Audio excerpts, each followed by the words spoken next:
ja sitten mullekin kun paina vaan.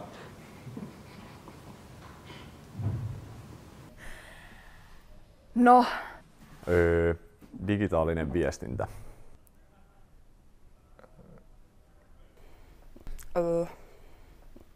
Sehän on... No, ei sitä oikein alkuun tiennyt, kun tänne tuli, että mitä se oikeastaan on, mutta nyt on ruvennut vähän selviään, että kyllä tässä on kaikenlaista mukavaa, just sellaista, mitä kuvittelinkin. Että... Se on sellaisia kaikkia digijuttuja. Digitaalinen viestintä on kaikki se siisti ja hauskuus maailmassa kerätty yhteen paikkaan. Vähän koodausta. Ongelmanratkaisua. Käyttöliittymät. Netti. Sivut. Verkkosuunnittelua. Vähän sosiaalista mediaa. Some.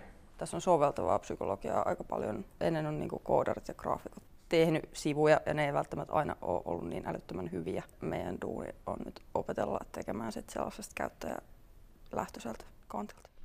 Sitten se on vähän kaikkea, mistä tykkää.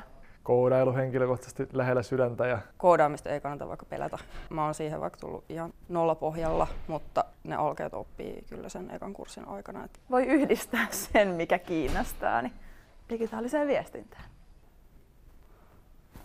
Olen positiivisesti yllättynyt. Tosi kivaa. Tosi kivaa. Ruoka on hyvää ja... Tämä on ihan mahtavaa. Tosi siistiä ja kivaa ja mielenkiintoista ja ennen kaikkea semmoista boheemia. Täällä on hyvä meininki. Puitteet on ihan vimpan päälle. Tässä kun oikealle katsoo, niin tuossa avautuu tuollainen kiva merinäkymä ja pelit ja vehkeet, kaikki löytyy. Niin on hieno tehdä juttuja. Aika rentoa ja itsenäistä. Ihan erilaista kuin mikä lukiossa opiskelu tai muu tällainen. Ja... Työelämälähtöistä.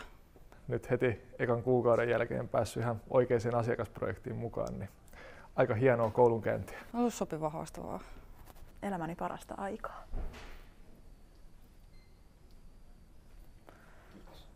Joo, en mä tiedä. Hauskaa täällä on.